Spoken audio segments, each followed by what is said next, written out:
जय श्री हरि विष्णु, राधे राधे। दोस्तों, आप सभी का मेरे चैनल में बहुत बहुत स्वागत है। आज हम आपके लिए रविवार व्रत की पौराणिक कथा लेकर आए हैं, तो कथा पूरी सुनेगा और अच्छी लगे तो प्लीज़ लाइक, चैनल को सब्सक्राइब जरूर कीजिएगा। रविवार व्रत की पौराणिक कथा के अनुसार प्राचीन काल में एक बुढ़िया रहती थी। वह नियमित रूप से रविवार का व्रत करती। रविवार के दिन सूर्योदय से पहले उठकर बुढ़िया स्नान आदि से निवृत्त होकर आंगन को गोबर से लीपकर स्वच्छ करती। उसके बाद सूर्य भगवान की पूजा करते हुए रविवार व्रत कथा सुनकर सूर्य भगवान को भोग लगाकर दिन में एक समय भोजन करती। सूर्य भगवान की अनुकंपा से बुढ़िया को किसी प्रकार की चिंता एवं कष्ट नहीं था। धीरे धीरे उसका घर धन धान्य से भर रहा था। उस बुढ़िया को सुखी होते देख उसकी पड़ोसन उससे जलने लगी। बुढ़िया ने कोई गाय नहीं पाल रखी थी, अतः वह अपनी पड़ोसन के आंगन में बंधी गाय का गोबर लाती थी। पड़ोसन ने कुछ सोचकर अपनी गाय को घर के भीतर बांध दिया। रविवार को गोबर न मिलने से बुढ़िया अपना आंगन नहीं लीप पाई। आंगन न लीप पाने के कारण उस बुढ़िया ने सूर्य भगवान को भोग नहीं लगाया और उस दिन स्वयं भी भोजन नहीं किया। सूर्यास्त होने पर बुढ़िया भूखी प्यासी सो गई। प्रातःकाल सूर्योदय से पूर्व उस बुढ़िया की आंख खुली तो वह हैरान अपने घर के आंगन में सुंदर गाय और बछड़े को देखकर हैरान हो गई। गाय को आंगन में बांधकर उसने जल्दी से उसे चारा लाकर खिलाया। पड़ोसन ने उस बुढ़िया के आंगन में बंधी सुंदर गाय और बछड़े को देखकर तो वह उससे और अधिक जलने लगी। तभी गाय ने सोने का गोबर किया। गोबर को देखते ही पड़ोसन की आंखें फट गईं।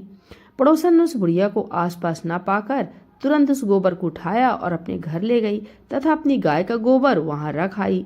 सोने के गोबर से पड़ोसन कुछ दिनों में धनवान हो गई। गाय प्रतिदिन सूर्योदय से पूर्व सोने का गोबर किया करती थी और बुढ़िया के उठने के पहले पड़ोसन उस गोबर को उठाकर ले आती थी। बहुत दिनों तक बुढ़िया को सोने के गोबर के बारे में कुछ पता नहीं चला। बुढ़िया पहले की तरह हर रविवार को भगवान सूर्यदेव का व्रत करती रही और कथा सुनती रही। लेकिन सूर्य भगवान को जब पड़ोसन की चालाकी का पता चला तो उन्होंने तेज आंधी चलाई। आंधी का प्रकोप देखकर बुढ़िया ने गाय को घर के भीतर बांध दिया। सुबह उठकर बुढ़िया ने सोने का गोबर देखा तो उसे बहुत आश्चर्य हुआ। उस दिन के बाद बुढ़िया गाय को घर के भीतर बांधने लगी। सोने के गोबर से बुढ़िया कुछ ही दिन में बहुत धनवान हो गई। उस बुढ़िया के धनी होने से पड़ोसन बुरी तरह जल भुनकर राख हो गई और उसने अपने पति को समझा बुझाकर उसे नगर के राजा के पास भेज दिया। सुंदर गाय को देखकर राजा बहुत खुश हुआ। सुबह जब राजा ने सोने का गोबर देखा तो उसके आश्चर्य का ठिकाना नहीं रहा। उधर सूर्य भगवान को भूखी प्यासी बुढ़िया को इस तरह प्रार्थना करते देख उस पर बहुत करुणा आई।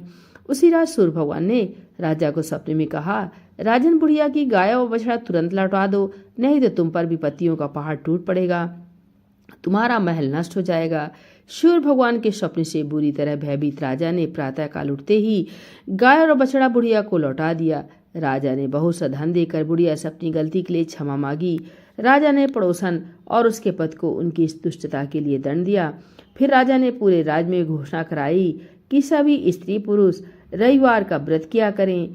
रविवार का व्रत करने से सभी लोगों के घर धन धान्य से भर गए।